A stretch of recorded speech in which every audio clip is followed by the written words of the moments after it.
everyone, and welcome to another episode of Not Your Average. This is actually the epilogue edition of Brian Wingermuelle's episode. Yes, so if you listened to that episode, we talked about botany, politics, haters, ton of different topics. And this is the episode in the epilogues. We really go deeper into one of the subjects that came up. And so we're going to be talking about friendship. So we're going to add in a little clip of what Brian kind of talked about, and then we'll get going.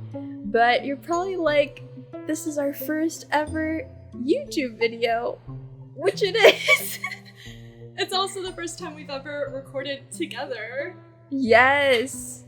Hashtag panoramic. So this is our first time recording together and our first time making a video, and I'm not gonna lie, I'm a little nervous, but also very excited because it's nice to be in person with Alexis, and we're gonna be talking about a pretty cool topic, which is just about friendships and values, and do we need to be friends with people who have similar values and morals or not?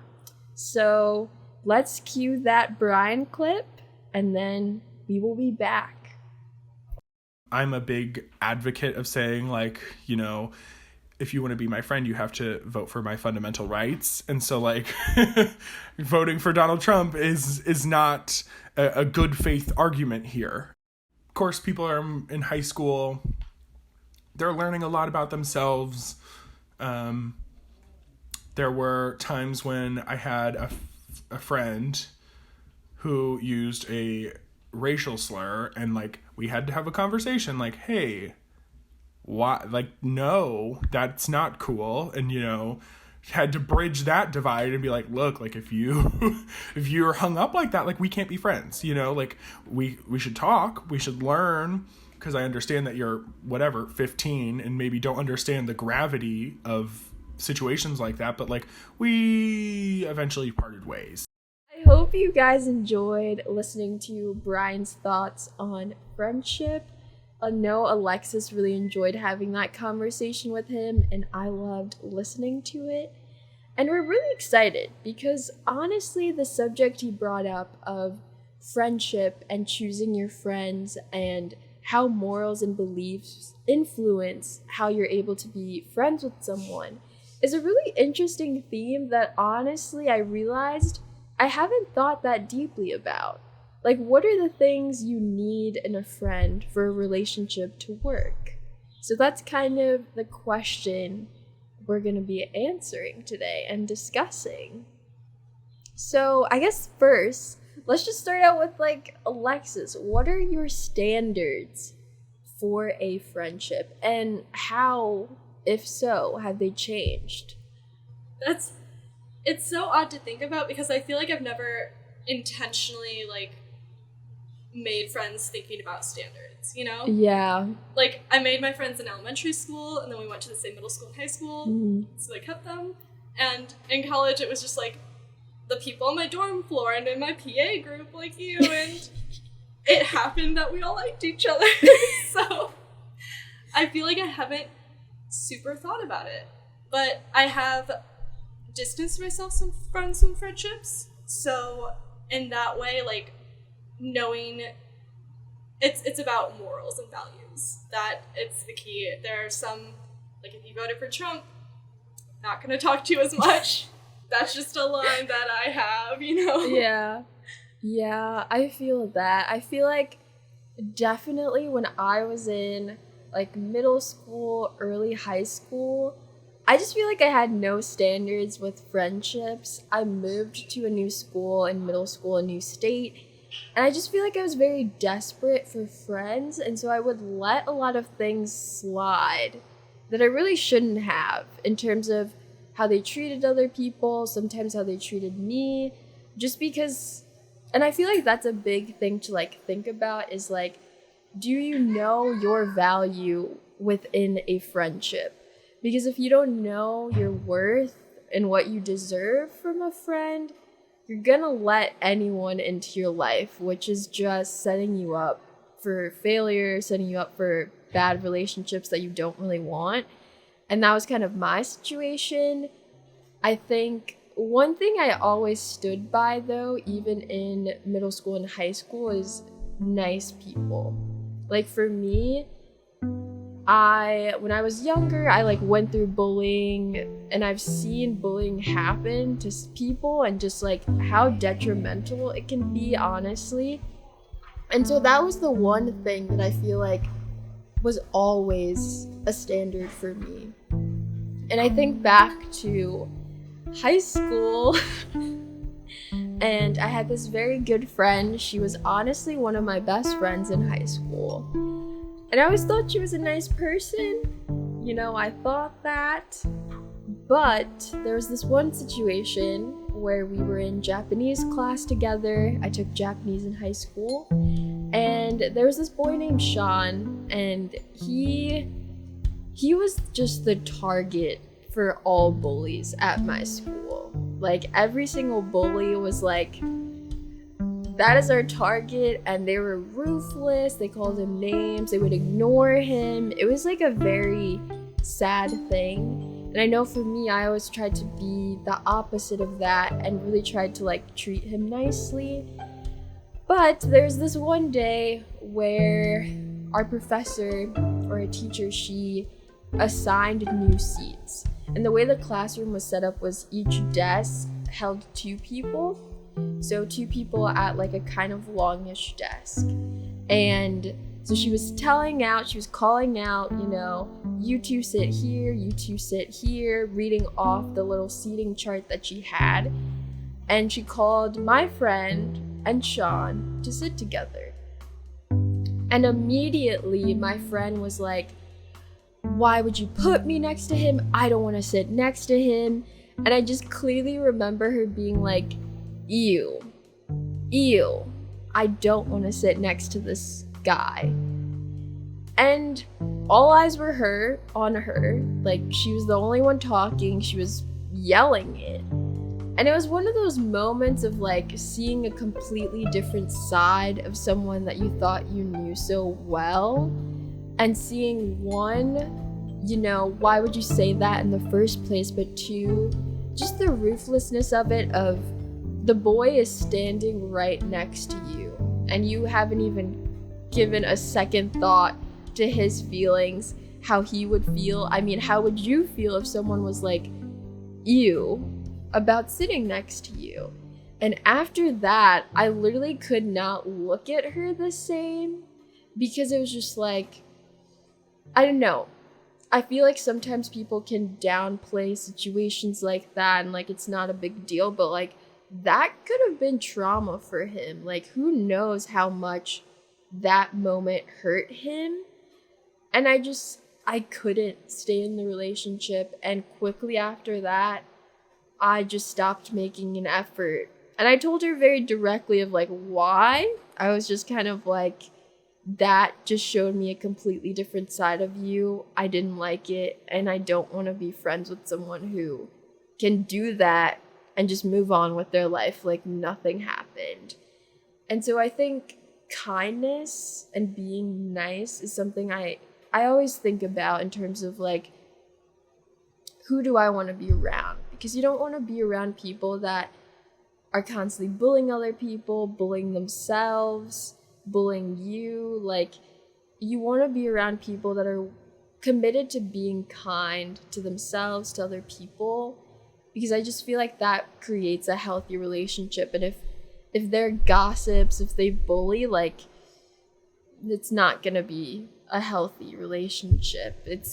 The gossip is eventually gonna be about you if they're a big gossiper, even if you think you're like their best friend, or like, yeah, they're gonna bully people around you, bully you, and none of that is healthy, you know? Not at all, yeah. That anecdote reminds me of kind of the opposite, where my friends in middle school were so inclusive, and that like made me feel safe with them. Because in middle school we used to have these lunch tables, you know, with the benches, so like 15 people could sit at a table. But then they, over the summer, switched it, and in 7th grade, we had circle tables. So only 8 people could sit there. And the principals were so strict about it. Like, only 8 chairs to a table. And there was this one girl that no one would let sit with them, even if there were open chairs. And my friend group, we had 8 people exactly, but we were like, that's not okay. Like, she's just a nice girl. So we pulled up a chair and got in trouble. So we started, like, a rotational system. One of us would sit at a different table with, like, not as close friends, and we'd just rotate. But we all wanted to sit together, you know? That was our friend group. That was our time together. Yeah. So we just all sat together and got in trouble, and the principal had us come after school, and all our parents had to come too, and she was, like, yelling at us and calling us insubordinate, but one of my friends had actually gone, the whole reason they said 8 chairs was because it was a fire hazard. So one of my friends went to the fire department and asked, is this a fire hazard? And they sent a written letter saying it wasn't. So we got to have 9 chairs at our table for the rest of the year. I love that. I love that you guys, like, fought back. Like, you weren't like, I'm just gonna accept this, like, arbitrary rule that kind of doesn't make sense. So you were like, no, let's investigate if this is, like, actually true. Which I love that. But I guess also, like, what are other standards?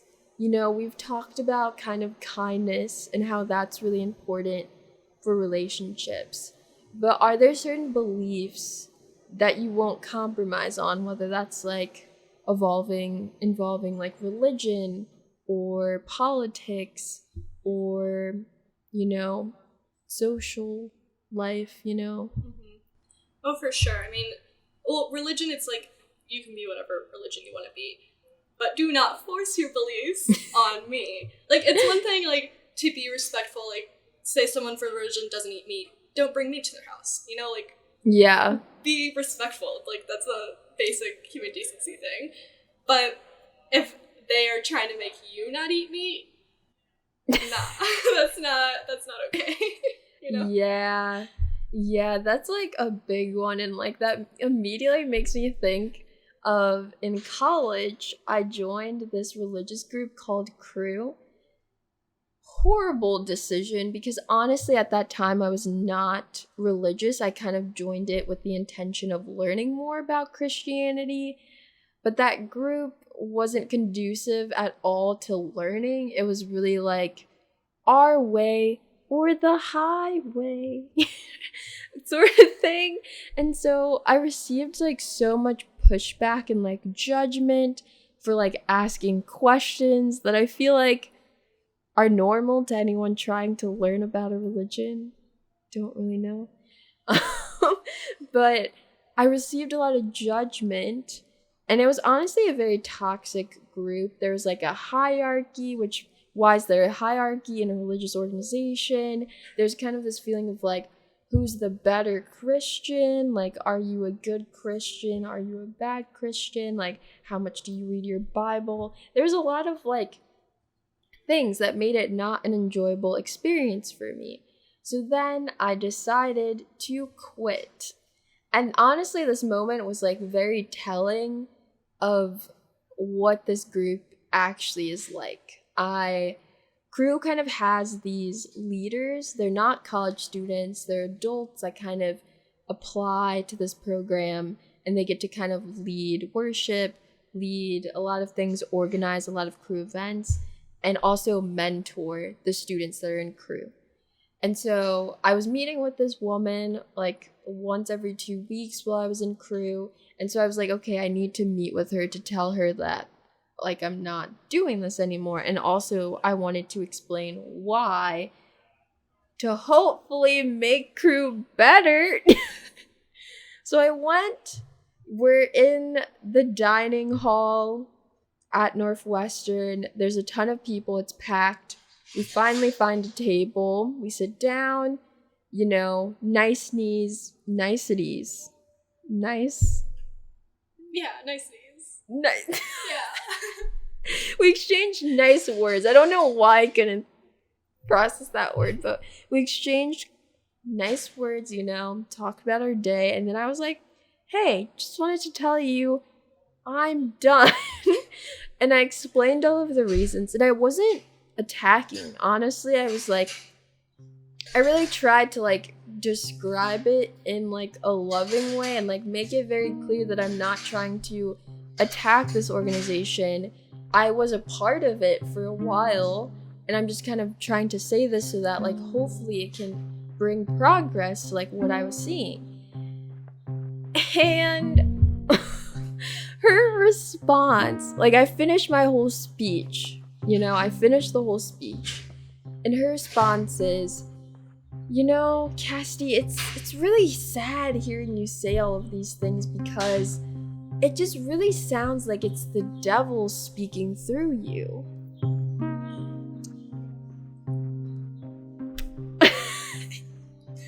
Which, I mean, that's like gaslighting to like such an extreme. Like to say that like the devil is full on talking through you. Like I feel like that's like expert level gaslighting. That's like as high as you can get for someone to say that is the devil speaking through you. And she was completely serious.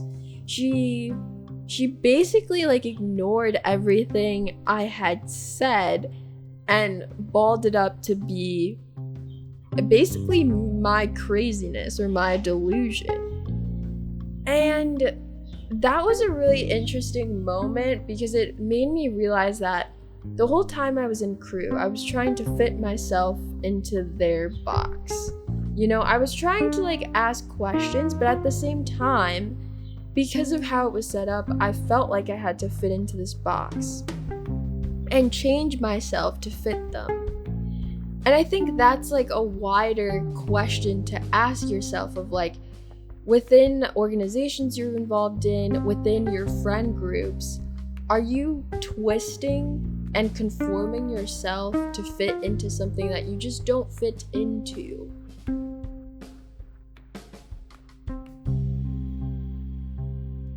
Thank you all so much for listening. Me and Alexis had a lot of fun recording this episode, talking about something we don't really think about that much, which is our standards in friendships and what type of friends we are. So we hope you enjoyed this episode, and be sure to follow us on social media to stay up to date on when we post, and let us know what you think of this episode. Send us a DM or comment under one of our social media posts.